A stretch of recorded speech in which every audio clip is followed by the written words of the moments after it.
Hello അസ്സലാമു അലൈക്കും, welcome back. അപ്പോൾ ഇന്നത്തെ വീഡിയോ ഒരു ഹോട്ടൽ സ്റ്റൈലിൽ പെട്ടെന്ന് ഉണ്ടാക്കാൻ പറ്റിയ ഒരു മത്തി മീൻ മുളകിട്ട കറിയാണ്. അപ്പോൾ അതിന് വേണ്ടിയിട്ട് ഞാനിതൊരു ചെറിയൊരു മൺചട്ടിയിലാണ് ഉണ്ടാക്കി കൊടുക്കുന്നത്. നല്ല ഫ്രഷ് മത്തി ഇട്ടിട്ടാകുമ്പോൾ ഇത് മുളക് കറി ഉണ്ടാക്കാമെന്ന് വിചാരിച്ചിട്ട് ഉണ്ടാക്കിയപ്പോൾ വീഡിയോ എടുത്തതേ ഉള്ളൂ. അപ്പോൾ അതിന് വേണ്ടിയിട്ട് ഞാൻ ആദ്യം ഒരു ചെറിയൊരു മൺചട്ടി എടുത്തിട്ടായിട്ട് മൺചട്ടിയിൽ തന്നെ ഉണ്ടാക്കി നോക്കുക, അതിനാണ് കുറച്ചും കൂടി ടേസ്റ്റ്.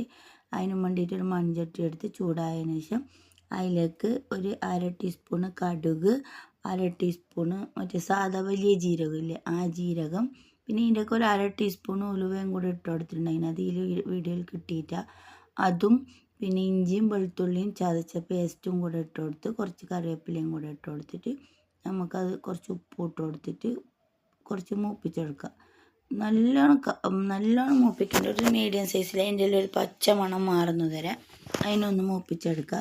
എന്നിട്ട് അതിലേക്ക് ആവശ്യത്തിനായിട്ട് ഞാൻ ഒരു സാധാരണ ഒരു മീഡിയം സൈസ് സവാള എടുത്തിട്ട് ചെറുതായിട്ട് മുറിച്ചിട്ടിട്ട് അതിനെയും കൂടെ ഒന്ന് നമുക്ക് നല്ലോണം അതിലിട്ടിട്ട് ഒന്ന് ഒരു ചെറുതായിട്ടൊന്ന് വാടി കിട്ടുന്നത് വരെ അതിനെയും കൂടെ ഒന്ന് ഇട്ടിട്ട് മൂപ്പിച്ച് കൊടുക്കുക. അത് കുറച്ച് അടച്ചു വെച്ചാൽ പെട്ടെന്ന് വാടി കിട്ടും. അങ്ങനെ അടച്ചു വെച്ചിട്ട് ഒരു 2-3 മിനിറ്റ് കഴിഞ്ഞിട്ട് നോക്കിയിട്ടാകുമ്പോൾ ഇതുപോലെ നല്ലോണം വാടി കിട്ടിയിട്ടുണ്ട്. അതിനുശേഷം ഞാൻ അതിലേക്ക് 2 വലിയൊരു പച്ചമുളക് കൊടുത്തിട്ട് 4ആയിട്ട് കീറിയിട്ട് കൊടുത്തിട്ടുണ്ട്.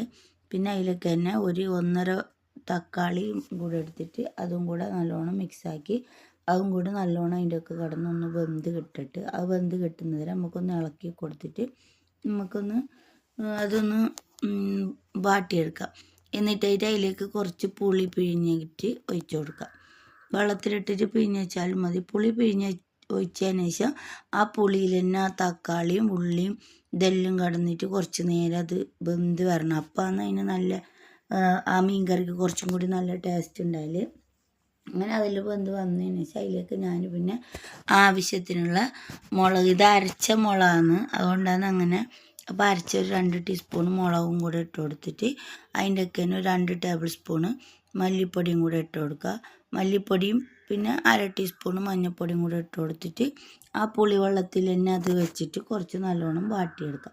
അതൊന്ന് വാടിയിട്ട് ആ പച്ചമണമെല്ലാം ഒന്ന് പോയി മനസ്സിലായതിന് ശേഷം അതിലേക്ക് മുളക് കലക്കി വെച്ച കുറച്ച് വെള്ളം ഉണ്ടായിന്. സാധാ പച്ചവെള്ളം എന്തെങ്കിലും, ഞാനും മറ്റേ മുളക് അരച്ചെടുത്തത് കൊണ്ട് അതിൻ്റെ വെള്ളമുള്ളതുകൊണ്ട് ആ വെള്ളത്തിന് ഒഴിച്ചു കൊടുത്ത് അങ്ങനെ അതും കൂടെ ഒഴിച്ചു കൊടുത്തിട്ടായിട്ട് നമുക്കൊന്ന് അടച്ചു വെച്ച് കൊടുക്കുക. അടച്ചു വെച്ചിട്ട് കുറച്ച് ഒരു 3-4-5 മിനിറ്റ് കഴിയുമ്പം തുറന്ന് കൊടുക്കുക. തുറന്നതിന് ശേഷം നമുക്ക് കുറച്ച് ആവശ്യത്തിനുള്ള കുരുമുളകും കൂടെ ഇട്ട് കൊടുത്തിട്ട് അതൊന്നും കൂടി തിളപ്പിക്കുക. അപ്പം നല്ല ഫ്രഷ് മത്തി അതിലേക്ക് ഇട്ട് കൊടുക്കുക. അതിലേക്ക് ആ മത്തിയും കൂടെ ഇട്ട് കൊടുത്തിട്ട് നല്ലോണം ഒന്ന് തിളപ്പിച്ച് എടുക്കുക. അപ്പം മീൻ കറി ഇത്രയേ ഉള്ളൂ റെസിപ്പി. നല്ല എണ്ണ തെളിഞ്ഞ് വരുന്നതിൽ നമുക്ക് ഇതിനൊന്ന് പിന്നെ വറ്റിച്ചെടുക്കുക. അപ്പോൾ ഇത് അടിപൊളി നല്ല സിമ്പിളായിട്ടുള്ള മീൻ കറിയും തന്നെ നല്ല ടേസ്റ്റും ഉണ്ട്. അപ്പോൾ കുറച്ച് കറിവേപ്പിലയും കൂടി ഇട്ട് കൊടുത്തിട്ട് ഇതിനെ നമുക്ക് മാറ്റി വെക്കാം. അപ്പോൾ ഇന്നത്തെ വീഡിയോ ഇത് ഇത്രയേ ഉള്ളൂ. പിന്നെ വീഡിയോ ഇഷ്ടമായെങ്കിൽ എല്ലാവരും ലൈക്ക് ചെയ്യുക, ഷെയർ ചെയ്യുക, സപ്പോർട്ട് ചെയ്യുക, സബ്സ്ക്രൈബ് ചെയ്യുക. പുതിയ വീഡിയോ ആയിട്ട് കാണുന്നത് വരെ എല്ലാവർക്കും അസ്സലാമു അലൈക്കും വറഹ്മത്തുള്ളാഹി വബറകാതുഹു.